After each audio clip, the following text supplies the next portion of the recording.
खबर निकलकर सामने आ रही ग्वालियर से चुनाव चल रहा है। खासकर मैं लोकसभा चुनाव के दरमियान में चंबल के दौरे पर हूँ। भिंड, ग्वालियर, सागर इत्यादि स्थान से होता हुआ आज ग्वालियर आया हूँ। मुझे इस बात की प्रसन्नता है कि लगातार भारतीय जनता पार्टी ग्राफ और धीरे धीरे बढ़ रहा है। जिस प्रकार का वातावरण बना है सब देख रहे हैं, कांग्रेस का मनोबल गिरा हुआ है। वहीं डॉक्टर मोहन यादव ने राहुल गांधी पर भी जमकर निशाना साधा। मुख्यमंत्री मोहन यादव ने कहा कि कांग्रेस के नेता ने कल अपने बीच में प्रदेश के अंदर जिस ढंग से बात कही वो प्रदेश की गरिमा को गिराने वाली है। राहुल गांधी जी को माफी मांगनी चाहिए। राहुल गांधी ने संविधान संशोधन की बात की। संविधान संशोधन उनके परिवार द्वारा, इंदिरा गांधी द्वारा 29 बार, नेहरू जी द्वारा 17 बार, सोनिया जी द्वारा इनडायरेक्ट 10 बार और 100 बार से भी ज्यादा संविधान का संशोधन उनके द्वारा किया गया। बात कर रहे संविधान बदल देंगे, 10 साल से हमारी सरकार है, कौन संविधान बदल दिया गया?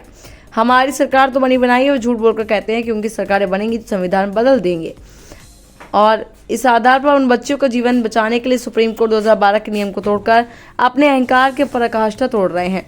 उनको भी माफी मांगनी चाहिए। जिस ढंग से उन्होंने व्यवहार किया, यौन अपराध पीड़ित बच्चियों की पहचान उजागर की, उसके लिए कानून अपना काम करेगा।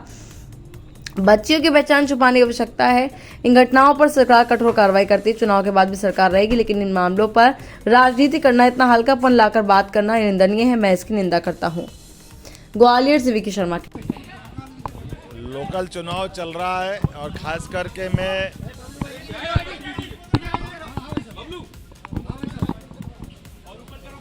लोकसभा चुनाव के दरमियान चंबल के दौरे पे हूँ।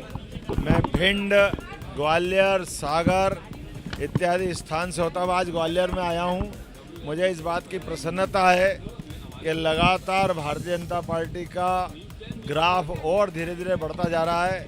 जिस प्रकार का वातावरण बना है, हम सब देख रहे हैं कि कांग्रेस का मनोबल गिरा हुआ है और कांग्रेस के नेता ने कल अपने बीच में एक तरह से प्रदेश के अंदर जिस ढंग से बात कही वो प्रदेश की गरिमा को गिराने वाली थी।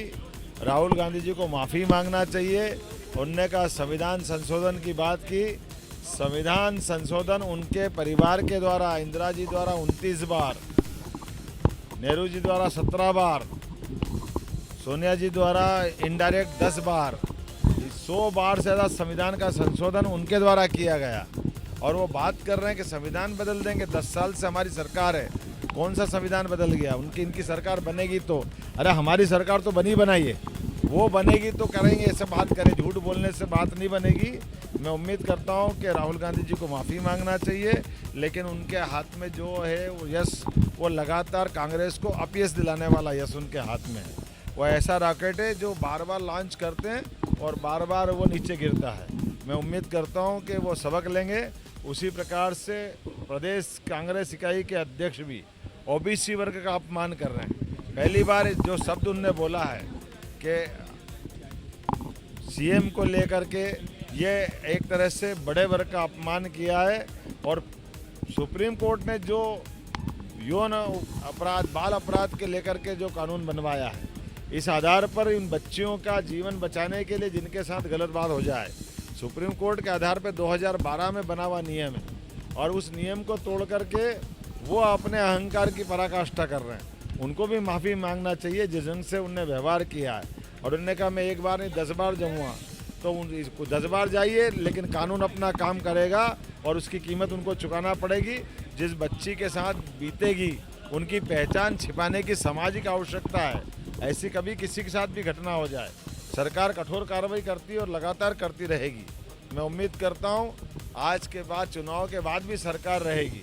ऐसे कई मामलों में राजनीति कर लेना, लेकिन इतना हल्कापन ला करके बात करना ये निंदनीय है। मैं उनकी निंदा भी करता हूँ। और जो आदमी अपने नगर के अंदर भले ही प्रदेश की बात करे, अपने खुद को लड़ने से पहले खुद लड़े और सबके सामने 46,000 से हारे और दूसरी बार लड़ने की हिम्मत नहीं हुई, जो कांग्रेस का प्रत्याशी नहीं लड़ा पाए अपने यहाँ से, वो क्या प्रदेश का नेतृत्व करेंगे? लेकिन ये कांग्रेस के लिए विचार करने का विषय है कि वो अपनी पार्टी के नेता कैसा चयन करते हैं। लेकिन भारतीय जनता पार्टी एकजुटता के साथ लड़ रही है और भारतीय जनता पार्टी 29 की 29 लोकसभा जीतने के लिए आगे बढ़ रही है। बहुत बहुत धन्यवाद।